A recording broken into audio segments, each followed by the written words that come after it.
Des brutes lui ont arraché sa chemise devant son crush. Elle l'a envoyé voler. Karine Dubois avait toujours été le genre de personne qui préférait l'ombre au projecteur.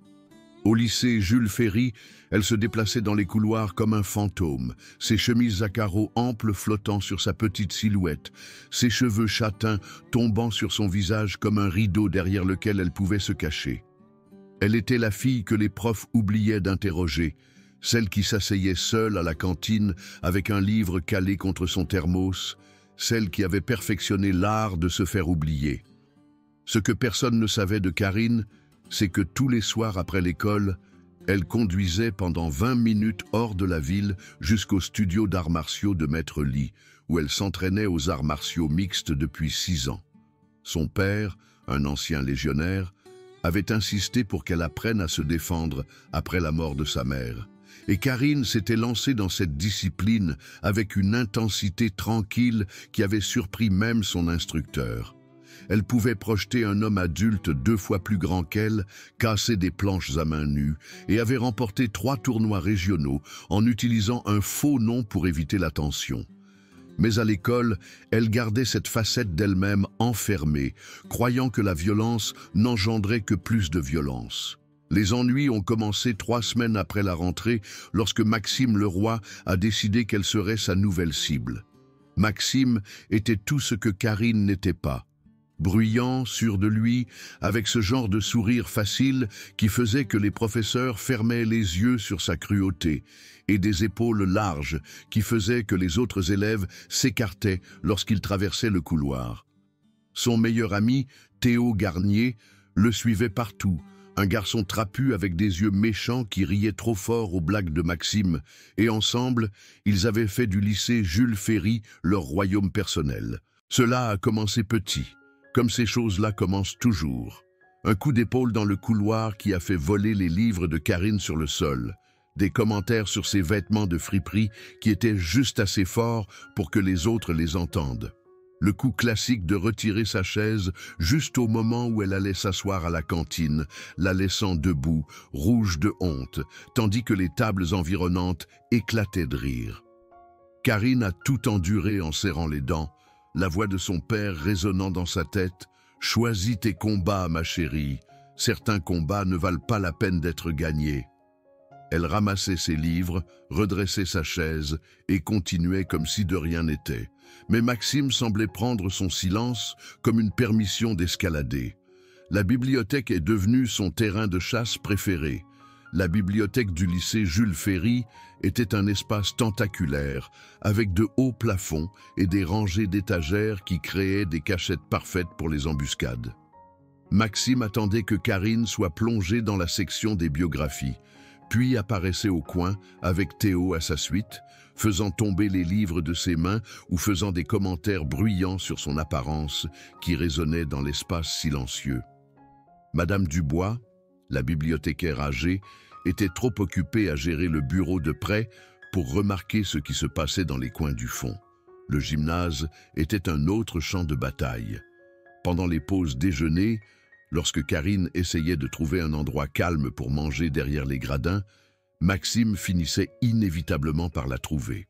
Il avait le don de faire passer son harcèlement pour accidentel, la bousculant si fort que son sandwich tombait en morceaux, donnant un coup de pied accidentel dans son sac à dos à travers le sol, ou simplement se tenant trop près tout en faisant des commentaires sur le fait qu'elle mangeait probablement seule tous les jours parce que personne ne pouvait supporter d'être près d'elle.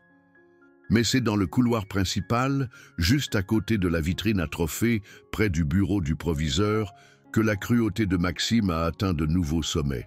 La cohue matinale entre les cours créait le public parfait pour ses performances. Il repérait Karine, essayant de se frayer un chemin à travers la foule, et se positionnait stratégiquement, chronométrant ses mouvements pour qu'elle marche directement dans un piège humiliant.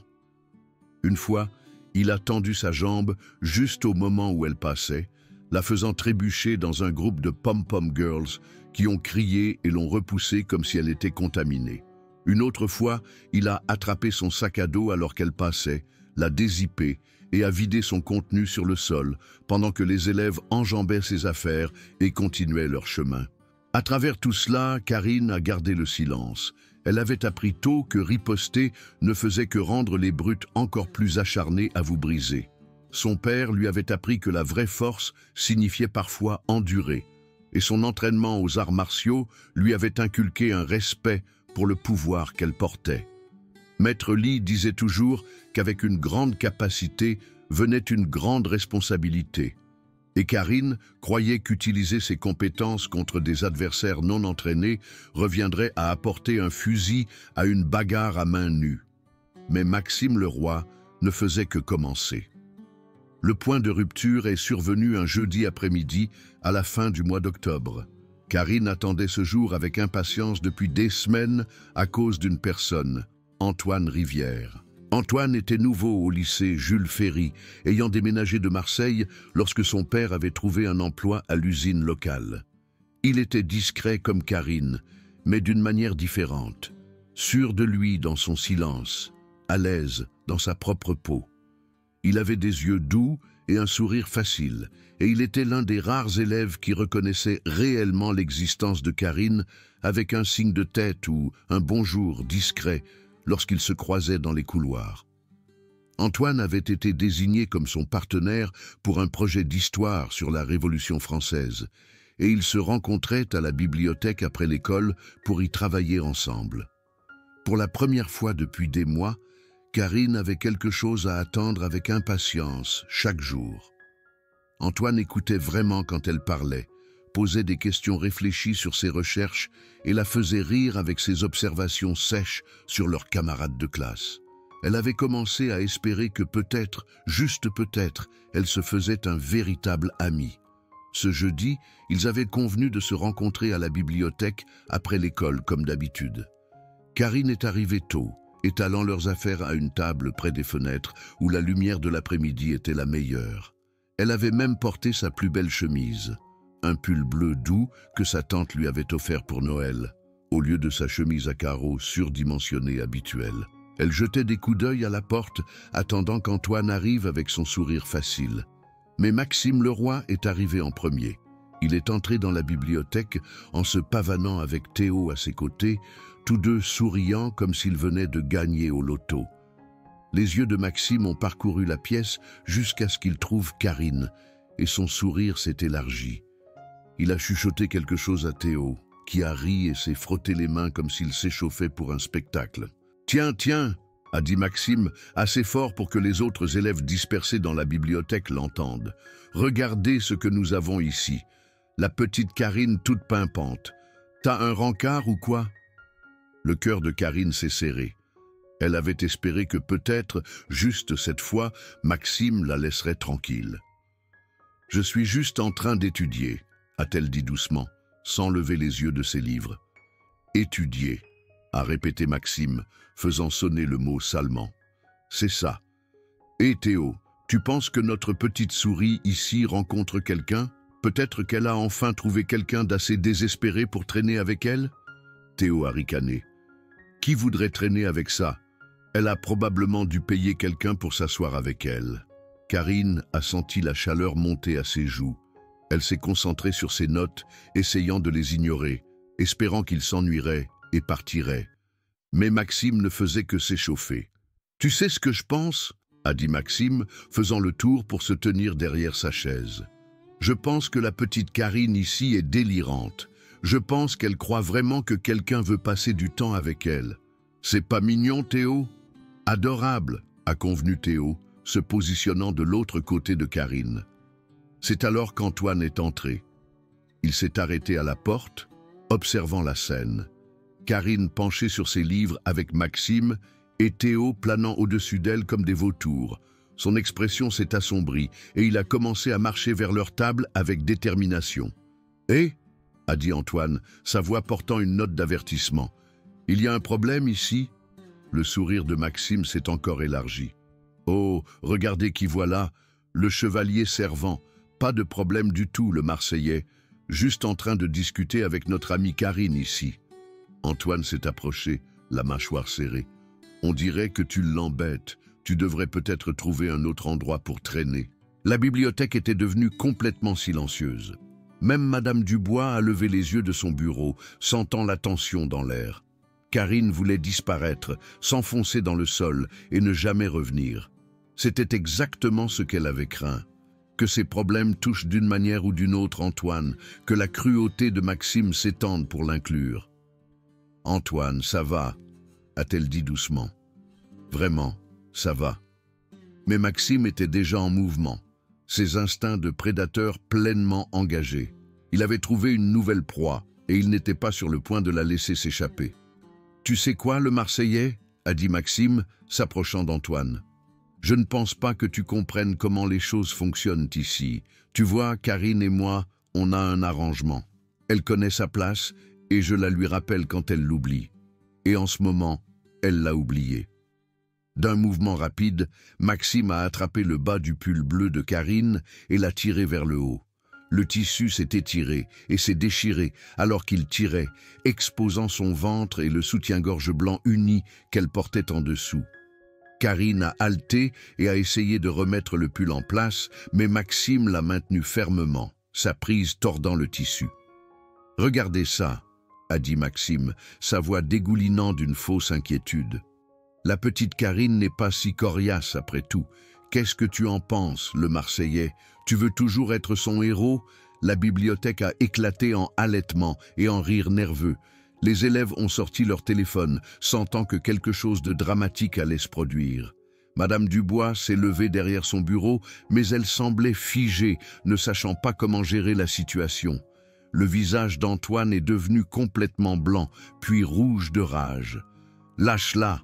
a-t-il dit, sa voix mortellement calme. « Ou quoi ?» a raillé Maxime, donnant un autre coup de pull à Karine. « Tu vas me forcer ?» C'est alors que quelque chose à l'intérieur de Karine a craqué. 6 ans d'entraînement, 6 ans de discipline, 6 ans de retenue. Tout cela a disparu en un instant.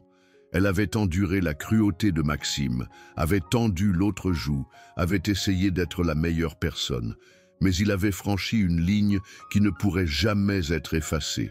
Il l'avait humiliée devant Antoine, l'avait exposée devant toute la bibliothèque, l'avait fait se sentir petite, impuissante et faible. Plus maintenant. La main droite de Karine s'est levée d'un coup, ses doigts se refermant sur le poignet de Maxime avec une prise qui l'a fait halter. D'un mouvement fluide, elle a tordu son bras loin de son corps, utilisant une technique d'aïkido de base que Maître Lee lui avait enseignée il y a des années. Maxime a gémi et a trébuché en arrière, son sourire suffisant remplacé par un regard de choc et de douleur. « Ne !» a dit Karine, sa voix portant un ton que personne au lycée Jules Ferry n'avait jamais entendu auparavant. « Jamais. Touche-moi. Encore. » Elle s'est levée lentement, remettant son pull en place, ses mouvements contrôlés et délibérés. Maxime tenait son poignet, son visage pâle de surprise et d'un début de peur. Théo a reculé d'un pas, soudainement incertain de lui-même. « C'est quoi ce bordel ?» a balbutié Maxime. « T'es folle ou quoi ?» Il a tendu la main vers elle à nouveau, probablement dans l'intention de la saisir par les épaules et de montrer à tout le monde que son petit mouvement avait été un coup de chance. Mais Karine était prête cette fois. Elle a attrapé son poignet à nouveau, cette fois en le tordant derrière son dos dans un mouvement qui l'a envoyé à genoux sur le sol de la bibliothèque. « J'ai dit, ne me touche pas », a-t-elle répété, sa voix toujours étrangement calme. La bibliothèque était complètement silencieuse maintenant. Même les élèves qui prenaient des photos avaient baissé leur téléphone, trop choqués pour continuer à enregistrer. Madame Dubois se tenait derrière son bureau, la bouche ouverte, et Antoine regardait Karine comme s'il ne l'avait jamais vue auparavant. Maxime a essayé de se débattre, mais la prise de Karine était d'acier. Des années de pratique de la lutte lui avaient appris exactement quelle pression appliquer, exactement comment positionner son corps pour maintenir le contrôle. Maxime était peut-être plus grand et plus fort, mais il n'était pas entraîné et était déséquilibré. Et elle avait l'avantage de la surprise. « Lâche-moi !» a sifflé Maxime, sa voix tendue de douleur et d'embarras. « Tu vas te tenir tranquille ?» a demandé Karine, son ton presque conversationnel. « Théo, fais quelque chose !» a crié Maxime à son ami. Mais Théo reculait, sa fanfaronnade habituelle complètement disparue. Il avait vu la vitesse et la précision des mouvements de Karine, avait reconnu quelque chose de dangereux dans sa posture soudainement confiante.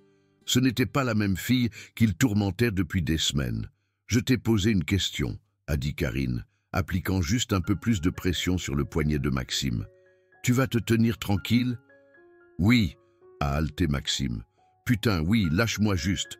Karine l'a relâché et a reculé, ses mains lâches sur les côtés mais prêtes à bouger si nécessaire. Maxime s'est relevé en se précipitant, le visage rouge d'humiliation et de rage. Il a regardé autour de la bibliothèque, observant les regards de ses camarades de classe, l'expression choquée de la bibliothécaire, la façon dont Théo reculait toujours de lui. « C'est pas fini », a dit Maxime, sa voix tremblant de colère. « Si », a dit Karine doucement, « ça l'est ». Quelque chose dans son ton, dans la façon dont elle se tenait, dans l'absence totale de peur dans ses yeux, a fait reculer Maxime d'un pas. Pour la première fois de sa vie, il regardait quelqu'un qui n'avait pas peur de lui, quelqu'un qui pouvait lui faire du mal si elle le voulait.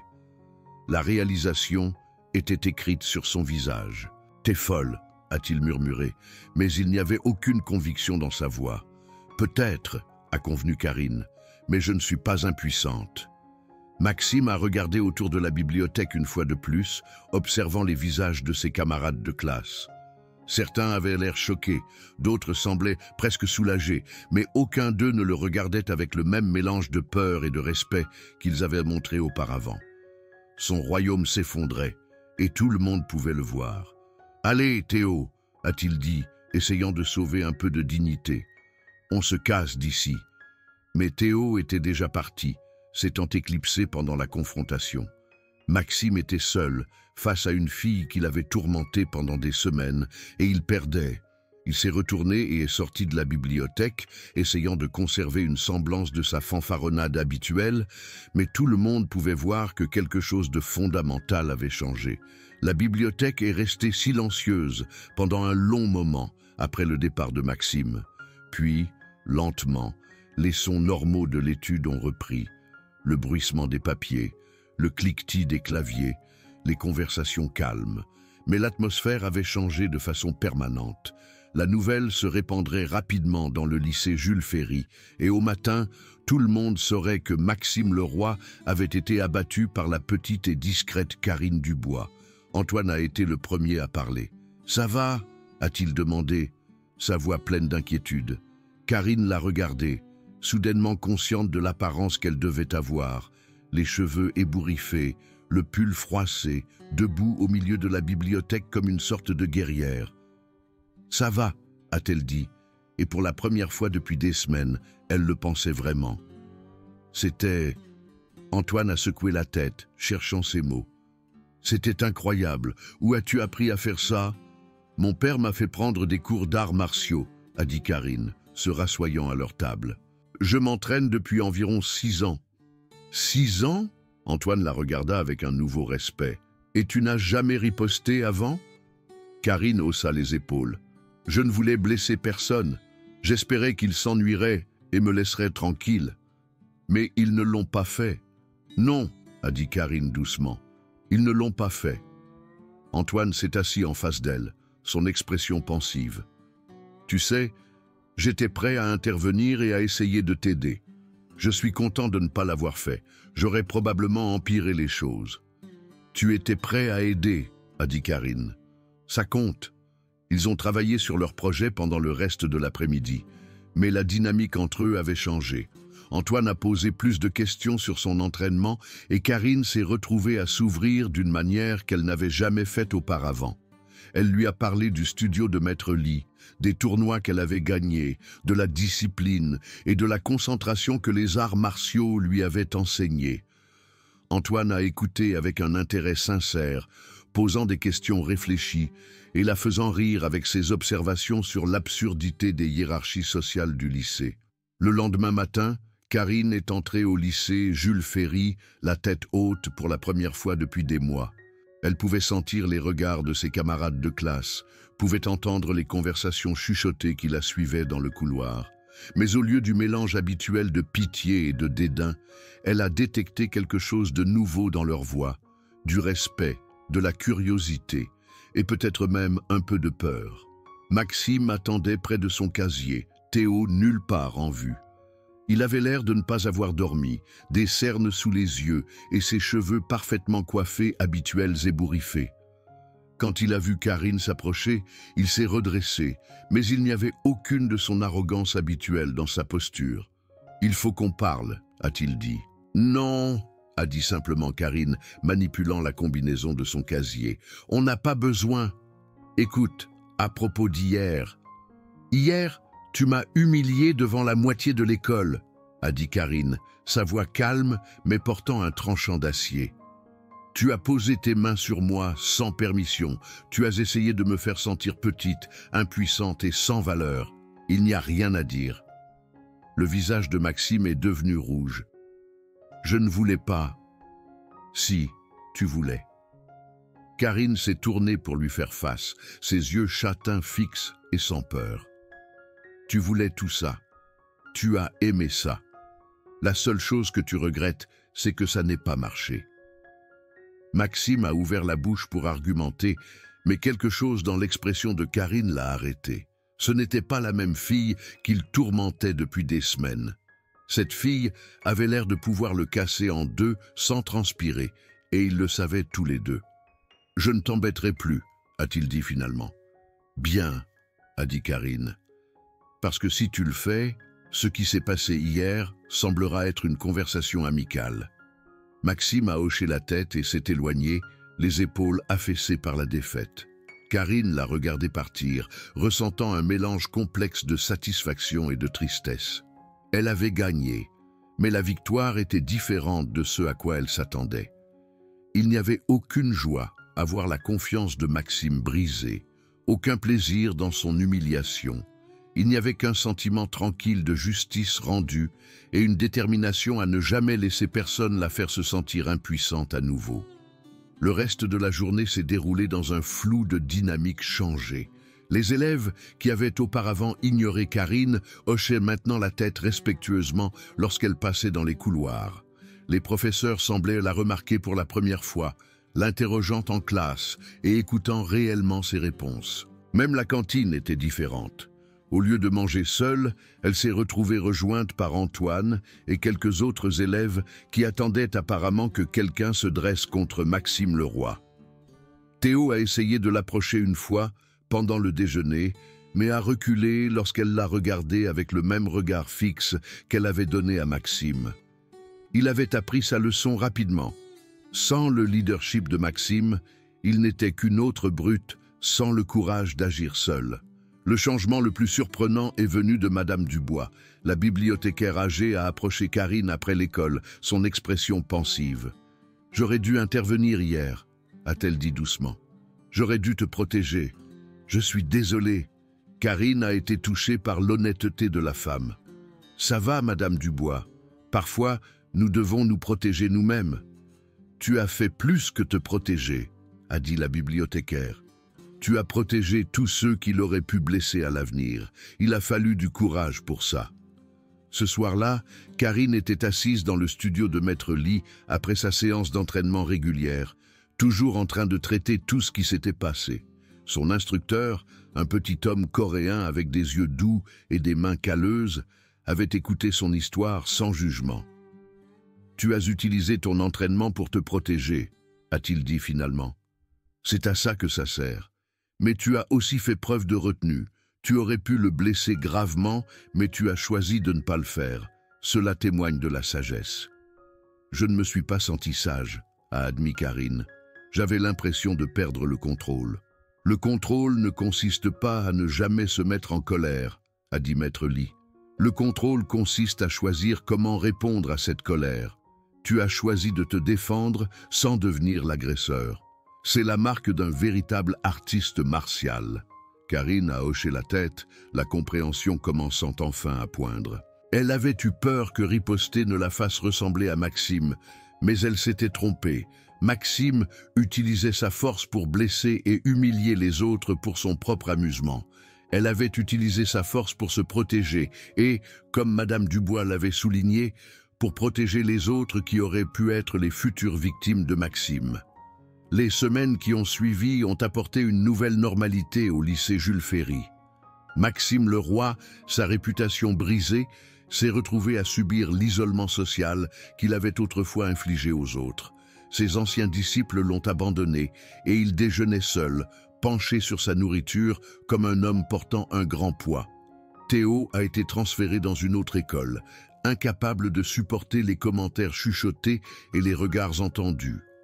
Karine, quant à elle, s'est épanouie. Son amitié avec Antoine s'est approfondie et s'est transformée en quelque chose de plus. Et elle s'est retrouvée à faire partie d'un groupe d'élèves qui valorisait la gentillesse et l'authenticité par-dessus la hiérarchie sociale. Elle a créé un club d'arts martiaux à l'école, enseignant à d'autres élèves des techniques de base d'autodéfense. Maître Lee a visité l'école pour faire la démonstration de formes traditionnelles, et Karine s'est retrouvée à servir de pont entre deux mondes qu'elle avait gardés séparés pendant si longtemps. La résolution finale est survenue par un matin froid de décembre, près de 2 mois après l'incident de la bibliothèque. Karine était à son casier, ramassant des livres pour son premier cours, lorsqu'elle a remarqué Maxime s'approcher. Son corps s'est tendu automatiquement, mais quelque chose dans sa posture lui a dit que cette rencontre serait différente. « Karine » a-t-il dit doucement, s'arrêtant à une distance respectueuse. « Je voulais m'excuser. » Elle a étudié son visage, cherchant des signes de manipulation ou de sarcasme, mais n'a trouvé que de véritables remords. « D'accord » a-t-elle dit, fermant son casier et se tournant pour lui faire face. « J'étais un lâche » a dit Maxime, sa voix à peine audible. « Je t'ai fait te sentir petite parce que je me sentais petit. Je t'ai blessé parce que je pensais que ça me ferait me sentir mieux dans ma peau. J'avais tort et je suis désolé. » Karine a considéré ces mots, les pesant par rapport à des mois d'humiliation et de douleur. « Pourquoi tu me dis ça maintenant ? Parce que je veux être meilleur, a dit Maxime. Je veux être quelqu'un que je peux respecter, et je ne peux pas faire ça tant que je n'ai pas affronté ce que j'ai fait. Et Théo ? Et toutes les autres personnes que tu as blessées ? Les épaules de Maxime se sont affaissées. Théo ne me parle plus, la plupart des autres non plus, je ne leur en veux pas, mais je devais commencer quelque part, et je voulais commencer par toi. Karine a ressenti un mélange complexe d'émotions, de la colère pour ce qu'il lui avait fait subir, de la tristesse pour le garçon qui avait été si brisé qu'il ne pouvait se sentir entier qu'en brisant les autres, et un respect réticent pour le courage qu'il avait dû lui falloir pour l'affronter maintenant. « J'accepte tes excuses », a-t-elle dit finalement, « mais ça ne veut pas dire qu'on est amis. Et ça ne veut pas dire que j'oublierai ce que tu as fait. » « Je ne m'attends pas à ce que tu le fasses, » a dit Maxime. « Je voulais juste que tu saches que je suis désolé et que j'essaie d'être différent. » Il s'est retourné et s'est éloigné, laissant Karine seule avec ses pensées. Elle l'a regardé partir, ce garçon qui avait autrefois semblé si puissant et intimidant, maintenant juste un autre élève essayant de se frayer un chemin à travers le labyrinthe compliqué de la croissance. Antoine est apparu à ses côtés, ayant été témoin de tout l'échange. « Comment tu te sens ?» a-t-il demandé. Karine a considéré la question.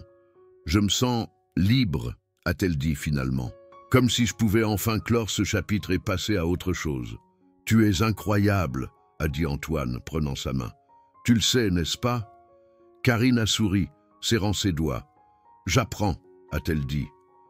Alors qu'ils descendaient le couloir ensemble, Karine a réfléchi à tout ce qui avait changé depuis ce jour à la bibliothèque. Elle avait appris que la force ne consistait pas à être le plus grand, le plus bruyant ou le plus craint. La vraie force venait de savoir qui on était, de défendre ce qui était juste et de choisir d'être meilleur même quand les autres choisissaient d'être pires. Elle avait également appris que parfois, la seule façon d'arrêter une brute était de lui montrer que sa victime était plus forte qu'elle ne l'avait imaginé.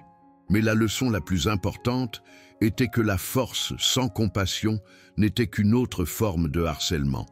et que la vraie victoire ne venait pas de la destruction de ses ennemis, mais du refus de les laisser vous détruire. La fille, qui s'était autrefois cachée dans l'ombre, marchait maintenant à la lumière, la tête haute, le cœur plein d'espoir pour l'avenir. Elle avait trouvé sa voie, sa force et sa place dans le monde, et elle ne laisserait plus jamais personne la faire se sentir petite.